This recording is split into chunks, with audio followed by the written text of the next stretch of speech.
Je me souviens de ce soir-là comme si c'était hier, la pluie battait furieusement contre les vitres de mon appartement parisien. Et j'avais décidé, dans un élan de désespoir, de sortir malgré l'orage qui grondait. À peine avais-je franchi la porte que je la vis, trempée jusqu'aux os, recroquevillée sous un porche, ses yeux implorants croisant les miens comme un appel au destin. Sans réfléchir, je l'invitai à entrer, ignorant que cet inconnu de 20 ans allait fissurer les murs que j'avais érigés autour de mon cœur depuis des décennies. Je m'appelle Sandrine. Et à 50 ans, ma vie ressemblait à un tableau figé dans le temps. J'habitais un petit appartement haussmannien dans le Marais, entouré de livres anciens et de souvenirs fanés. Mon mariage avec Pierre s'était effondré il y a 15 ans, non pas à cause d'une trahison flagrante, mais d'un vide insidieux qui s'était creusé entre nous. J'avais toujours su, au fond de moi, que mon attirance pour les femmes était plus qu'une ombre fugace. Mais la société française des années 70 m'avait appris à taire ces désirs, à les enfouir sous des couches de convention. J'avais élevé 2 enfants, maintenant adultes et éloignés, et je passais mes journées comme professeur de littérature à la Sorbonne, disséquant les passions des autres sans oser vivre les miennes. Ce soir d'automne, l'orage semblait refléter le tumulte intérieur qui m'agitait depuis des mois.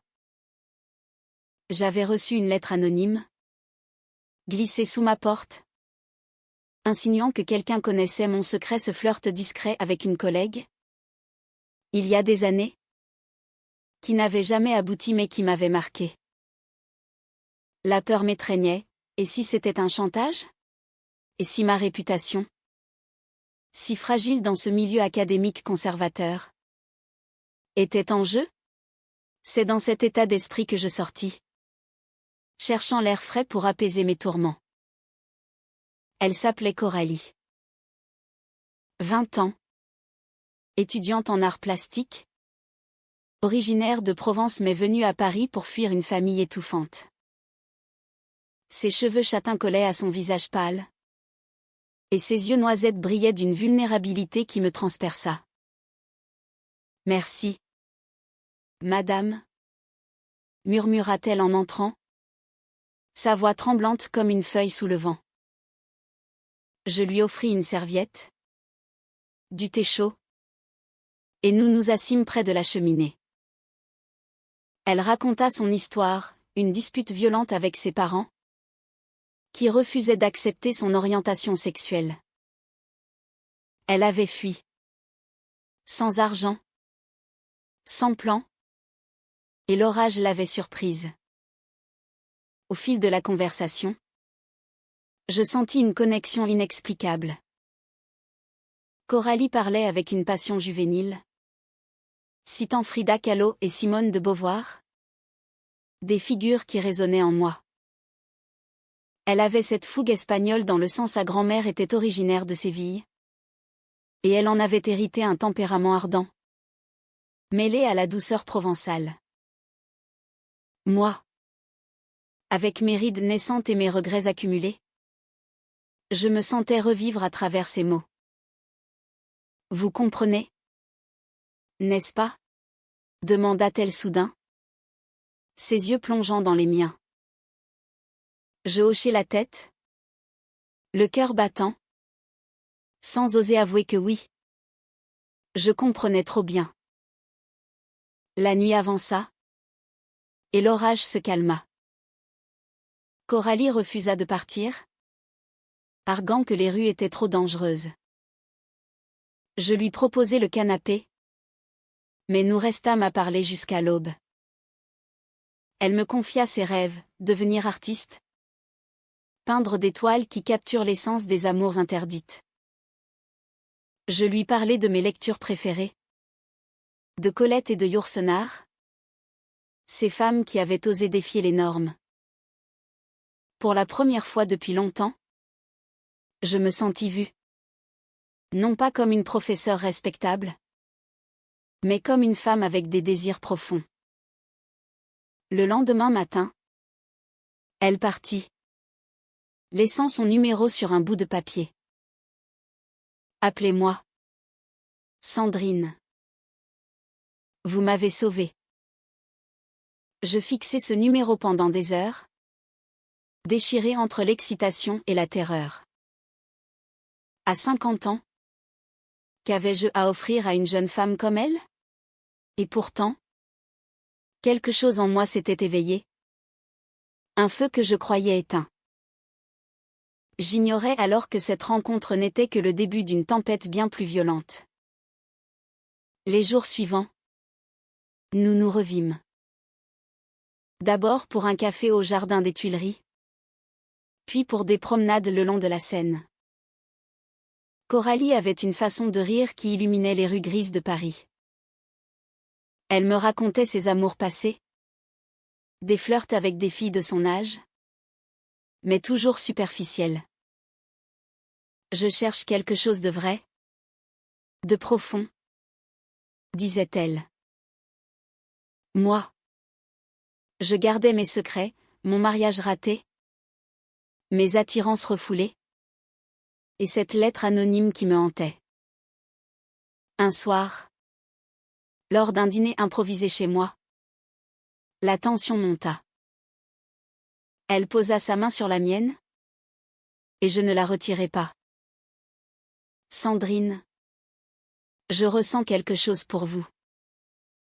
C'est fou. Je sais. Mais c'est réel. Mon cœur s'emballa.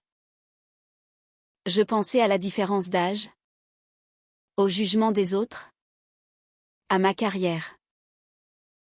Mais son regard, si sincère, balaya mes doutes. Nous nous embrassâmes. Un baiser doux, empli d'une tendresse que je n'avais jamais connue. Ce fut le début de notre liaison secrète. Pourtant, les conflits naquirent rapidement. Mes enfants, apprenant par hasard que je fréquentais une jeune femme, réagirent avec horreur. Maman, c'est ridicule. Elle pourrait être ta fille, s'exclama ma fille aînée lors d'un appel furieux. Je me sentis déchirée, partagée entre l'amour naissant et le devoir familial. Coralie, de son côté, luttait contre ses propres démons, une ex-petite amie jalouse qui la harcelait, et une famille qui menaçait de la déshériter si elle persistait dans ses déviances. Malgré tout, notre lien se renforça. Nous passions des nuits à discuter, à partager des rêves. Coralie m'initia à la peinture, et je lui ouvris les portes de la littérature. Mais la lettre anonyme revint hanter mes pensées. Qui pouvait savoir? Était-ce un collègue? Un ancien amant? Je commençais à soupçonner tout le monde, y compris Coralie. Dans mes moments de paranoïa. Un jour, lors d'une exposition d'art où Coralie exposait ses toiles, je vis un tableau qui me glaça, une femme mûre enlacée par une jeune fille, sous un ciel orageux. Était-ce nous? Elle nia. Mais le doute s'insinua. Les semaines suivantes furent un tourbillon d'émotions contradictoires. Coralie et moi nous voyions en cachette, évitant les regards indiscrets de Paris. Nous marchions main dans la main dans les ruelles du Montmartre, où l'air vibrait de musique gitane, rappelant les racines espagnoles de sa grand-mère. Elle me racontait des histoires de flamenco passionnés, de duande, cette force mystique qui enflamme l'âme, et je sentais ce feu s'allumer en moi. Après des années de cendres. Pourtant, les fissures apparurent. Ma collègue, Isabelle, une femme rigide et conservatrice, commença à poser des questions sur mes absences inhabituelles. Sandrine, tu sembles distraite. Est-ce que tout va bien? Je mentais. Bien sûr. Mais ses yeux perçants me mettaient mal à l'aise. Et puis, il y eut cette deuxième lettre anonyme: votre secret avec la petite étudiante ne restera pas caché longtemps. Pensez à votre réputation. Mon sang se glaça. Comment savait-on? J'accusai intérieurement Coralie d'indiscrétion. Mais elle jura son innocence. Les larmes aux yeux.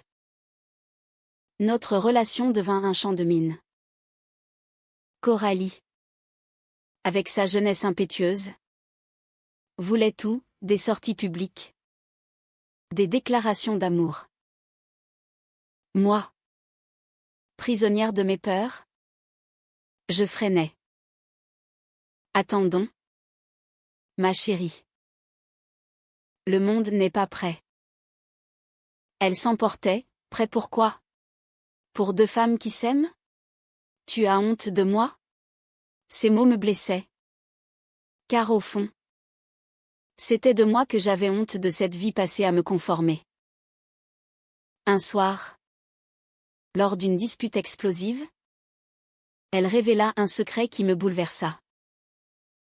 Ma famille n'est pas seulement conservatrice. Sandrine. Mon père est un politicien influent. Et il a des liens avec des groupes extrémistes. S'il apprend pour nous, il pourrait nous détruire. Je la serrai dans mes bras. Mais le doute grandit. Était-ce une excuse? Ou une menace voilée? Malgré les tensions, nos moments intimes étaient d'une beauté rare. Nous lisions ensemble au lit. Ses doigts entrelacés aux miens. Et je me sentais renaître. Coralie m'apprit à danser le tango, une danse importée d'Argentine mais imprégnée d'esprit espagnol, dans mon salon. Nos corps se frôlant avec une sensualité chaste. C'est comme notre amour, murmurait-elle. Intense. Dramatique. Plein de virages inattendus. Mais les conflits s'intensifièrent. Mes enfants organisèrent une intervention surprise. Ma fille, venue de Lyon, débarqua avec mon fils. Maman, cette fille te manipule. Elle est trop jeune. C'est malsain, hurla-t-elle. Je défendis Coralie. Mais leurs mots semèrent le poison. Était-ce vrai? Étais-je naïve? Ce soir-là, je pleurais seule, questionnant mes choix. Coralie, sentant ma distance, réagit avec fureur. Si tu ne me fais pas confiance, autant t'arrêter. Elle partit en claquant la porte, me laissant dans un vide abyssal. Je passai la nuit à errer dans Paris, sous les lumières de la Tour Eiffel, me remémorant notre première rencontre. Comment en étions-nous arrivés là? Le lendemain, une révélation choque, en fouillant dans mes affaires. Je trouvai une photo de Coralie avec Isabelle, ma collègue. Était-elle complice? Le cœur brisé? Je l'affrontai. C'est quoi ça? Tu me trahis avec elle? Coralie explosa en sanglots. Non. Isabelle est une amie de ma tante. Elle m'a aidée à entrer à l'université. C'est elle qui t'envoie les lettres. Pour te protéger? Dit-elle. La trahison d'Isabelle me frappa comme un coup de poignard. Elle, que je considérais comme une confidente, cherchait à saboter notre relation par jalousie refoulée. Elle avait elle-même des sentiments pour moi. Avoua-t-elle plus tard. Ce fut un tournant, la colère m'envahit. Mais aussi une clarté nouvelle. Je confrontai Isabelle au travail, la forçant à admettre ses manigances. Je l'ai fait pour toi, Sandrine. Cette gamine va te ruiner. Libérée de ce poids, je courus vers Coralie. Nous nous réconciliâmes dans un parc, Sous un soleil timide.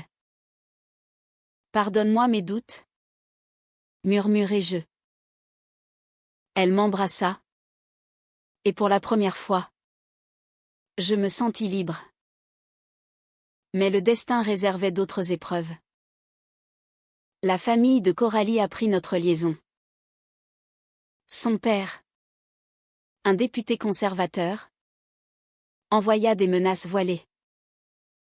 Rentre à la maison, ou je te coupe les vivres. Coralie refusa, choisissant notre amour. Cela déclencha une guerre ouverte, appel harassant. Visite surprise. Je vis sa force, son courage, mais aussi sa fragilité. Elle pleurait souvent, hantée par le rejet familial. De mon côté, mes enfants commencèrent à comprendre. Mon fils, plus ouvert, vint me voir, si elle te rend heureuse. Maman, je l'accepterai. Ce fut un baume. Mais la pression montait. Nous décidâmes de partir en week-end à Deauville. Pour respirer. Là, au bord de la mer, nous parlâmes de l'avenir. Je t'aime, Sandrine. Malgré tout. Ces mots me touchèrent au plus profond. Pourtant, un secret plus sombre émergea. Coralie avoua avoir été impliquée dans une relation toxique auparavant. Avec une femme plus âgée qui l'avait manipulée. J'ai peur de reproduire ça avec toi. Je la rassurai. Mais intérieurement, je tremblais. Étais-je en train de l'exploiter? La différence d'âge pesait comme une ombre. Ce week-end fut un mélange de joie et de tourments. Nous marchions sur la plage, main dans la main. Le vent salé caressant nos visages. Pour la première fois, je me sentis complète. Mais au retour, une nouvelle crise, le père de Coralie débarqua à Paris. La confrontation avec le père de Coralie fut un ouragan de rage et de préjugés. Il surgit à mon appartement un soir pluvieux. Son costume impeccable contrastant avec son visage rouge de colère. Vous, une femme de votre âge, séduisant ma fille. C'est une abomination, hurla-t-il. Ses accents provençaux matinaient d'un ton autoritaire. Coralie se plaça entre nous. Les larmes coulant, papa. Je l'aime.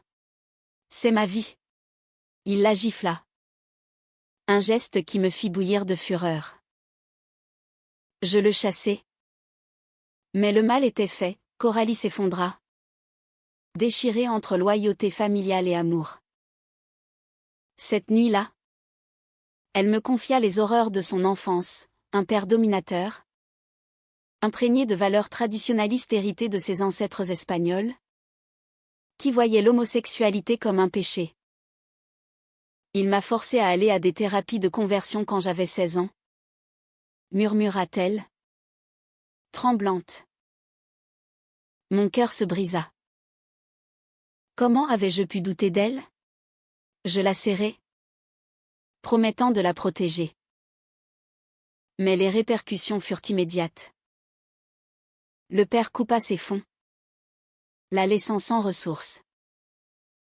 Coralie dut quitter son studio et s'installa chez moi, ce qui intensifia nos liens mais aussi les tensions. Mes voisins murmuraient. Mes collègues chuchotaient.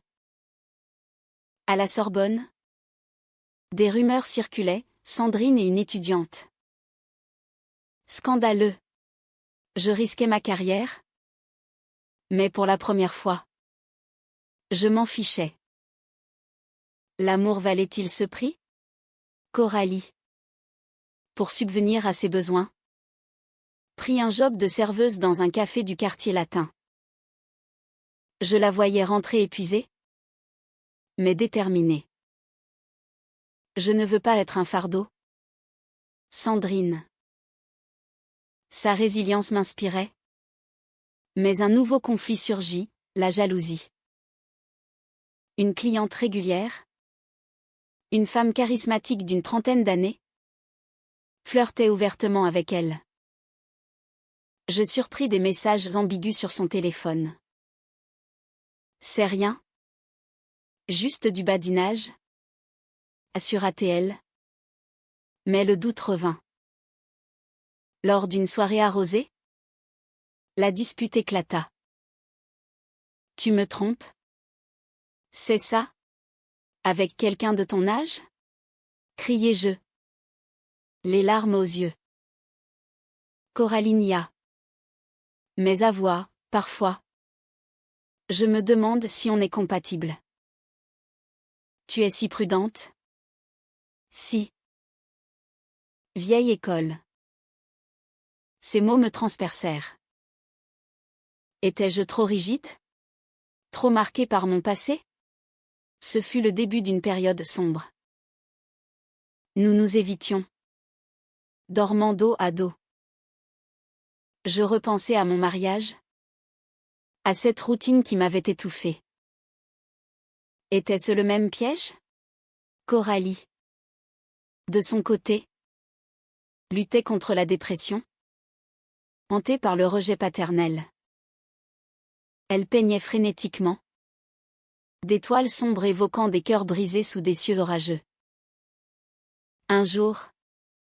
Un appel anonyme, votre petite amie a un secret. Demandez-lui pour Madrid. Madrid? Coralie pâlit quand je l'interrogeai. Elle avoua, l'année précédente. Elle avait passé un été en Espagne. Chez sa grand-mère. Et avait eu une liaison passionnée avec une danseuse de flamenco. C'était avant toi. Sandrine. Mais elle m'a brisé. Pourquoi ne pas l'avoir dit? J'avais peur que tu me juges.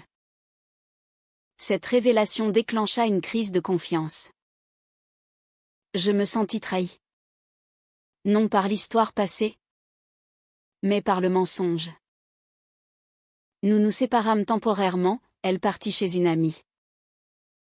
Seule.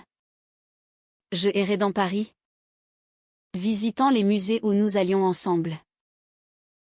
Au Louvre. Devant la Vénus de Milo. Je pleurais, l'amour était-il toujours si fragile? Mes enfants, apprenant la rupture, vinrent me consoler. Ma fille. Adoucie, peut-être que c'était pour le mieux. Maman. Mais je refusais d'abandonner.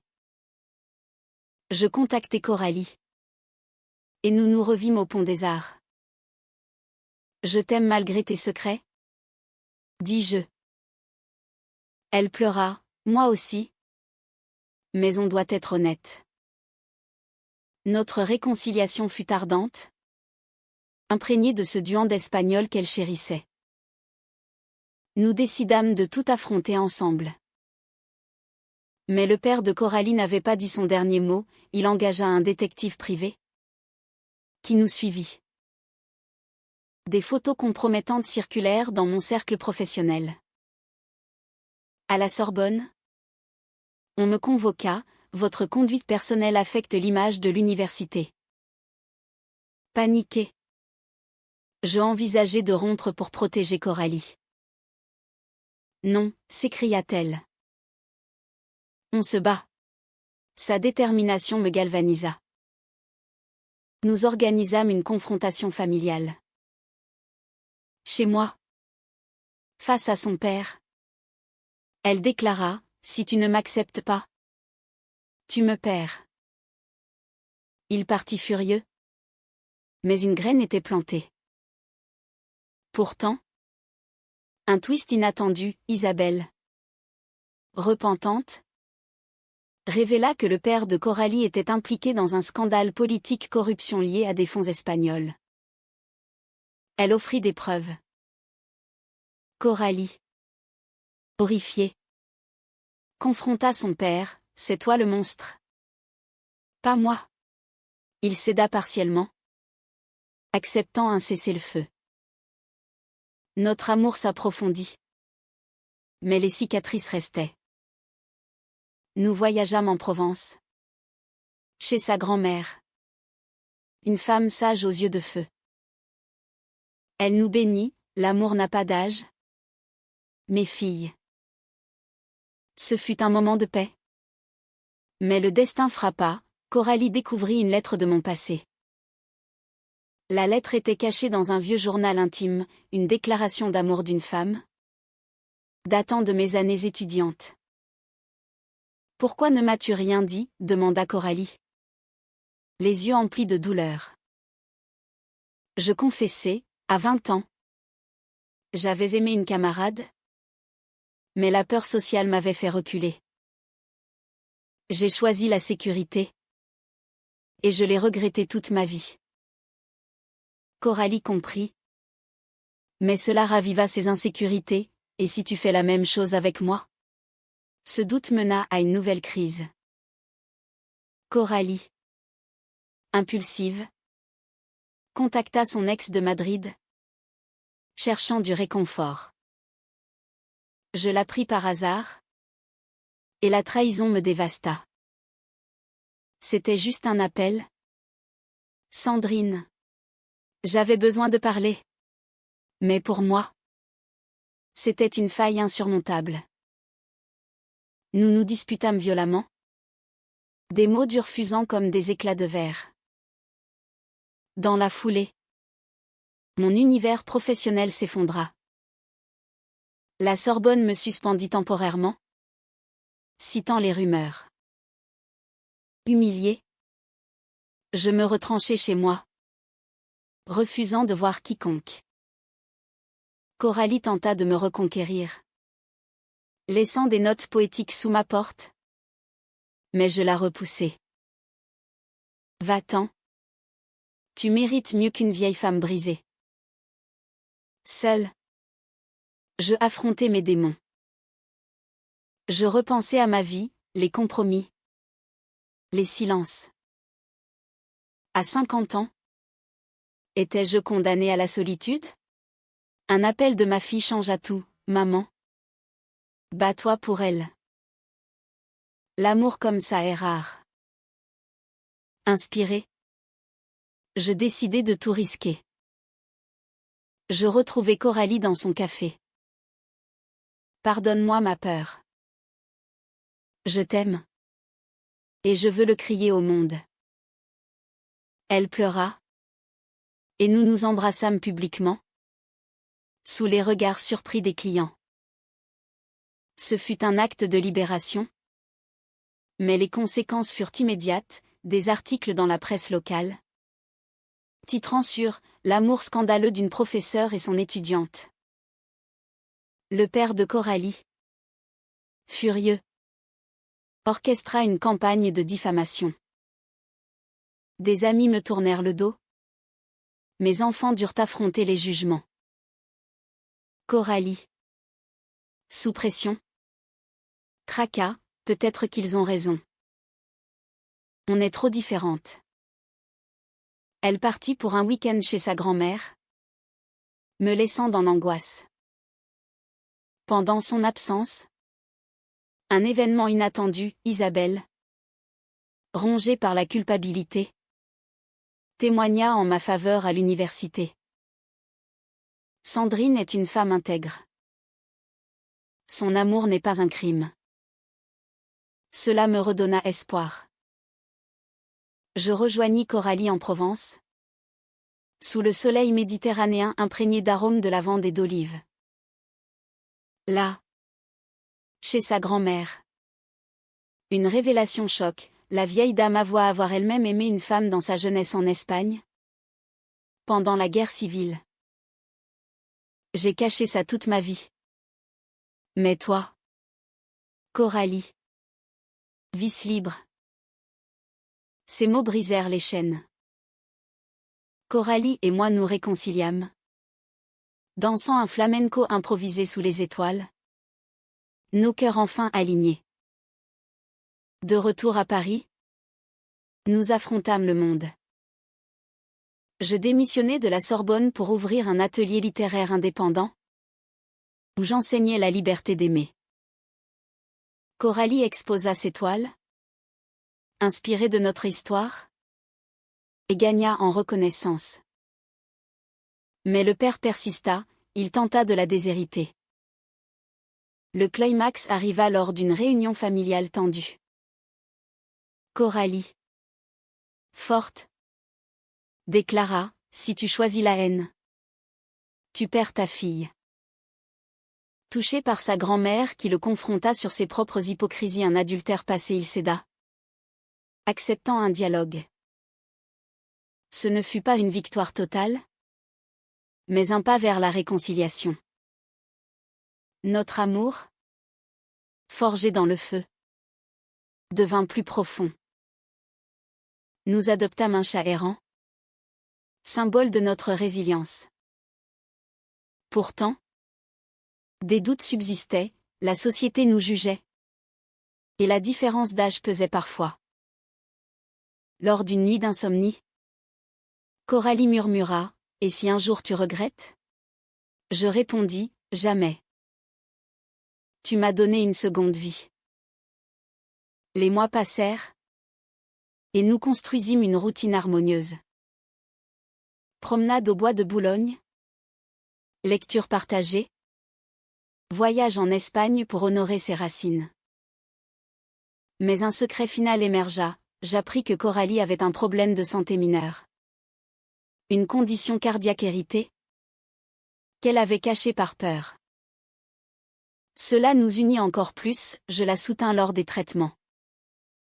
Finalement, nous décidâmes de nous engager symboliquement, lors d'une cérémonie intime sur la scène. Mes enfants y assistèrent, émus.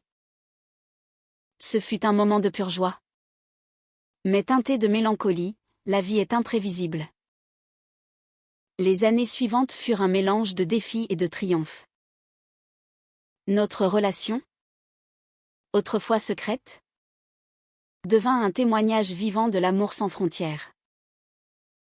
À Paris, nous devînmes un couple emblématique dans les cercles artistiques et littéraires, inspirant d'autres femmes à embrasser leur vérité. Coralie, avec son talent, exposa dans des galeries renommées, ses toiles capturant l'essence de notre passion, des couleurs vives évoquant le flamenco, mêlées à la douceur des paysages français.